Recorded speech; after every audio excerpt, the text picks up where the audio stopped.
Today, take a look at the VEVOR PEX expander tool.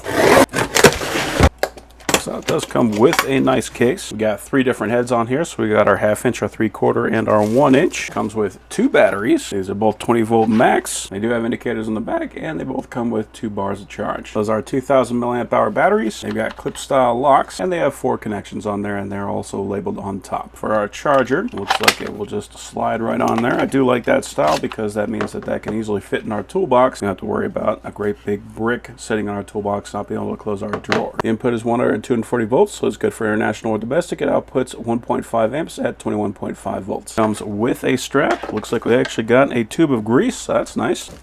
And here is the tool. So this is a nice heavy duty feeling tool. Definitely feel the weight on that guy. We do have a rubber grip going all the way around. Nice large trigger. We also have a hanging hook in case you got to hang that guy up. Nice large head, very familiar if you ever used one of these style of tools. And then we got our cone there on the top. I'm going to be using 1/2 inch, so I'm going to use this head, as this cone is going to be going in and out, and it's going to be using that to expand that head. You want to make sure that we're going to be reducing the friction. So I'm just going to put a nice light coat of this grease on there. Even that is probably too much. It's going to be more than enough, but it's better to have too much than too little. Looks like they did actually pre-apply some there on the head itself. And we can see that there is some castling on the inside of there, so those need to line up with those teeth. Going to thread that guy on, make sure that it is inside, and finish threading that down. And drop on our battery.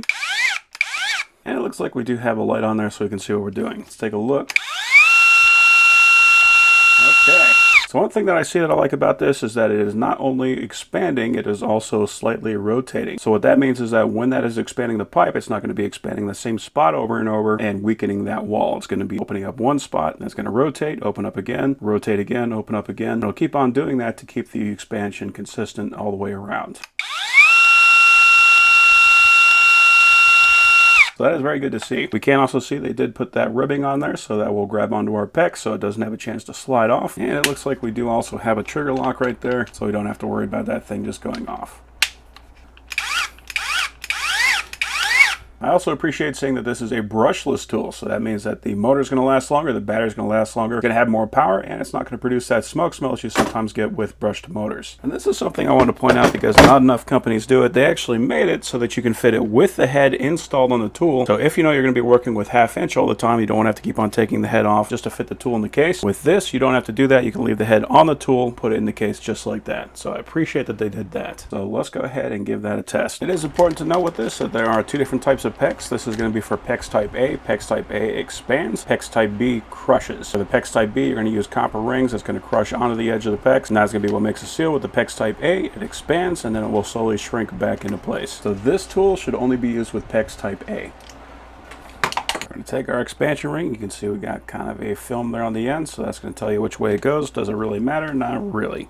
But at least that will tell you how far in you should go. Then for our fitting, this is basically going to want to sit all the way to the end. If this does not sit all the way to the end, then you did not expand it far enough. So all we're going to do is put the head in there, pull the trigger,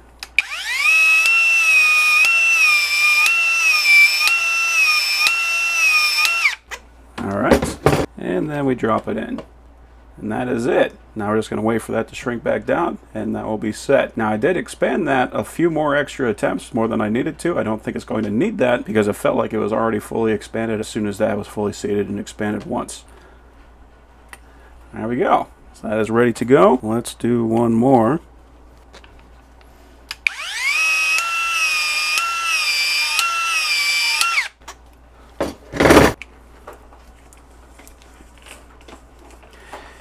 Yeah, so that one was a little tighter. It is not quite seating all the way up to the edge. The problem is once we get to that point, it is hard to separate it.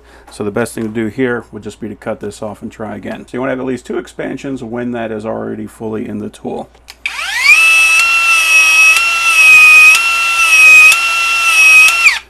There we go.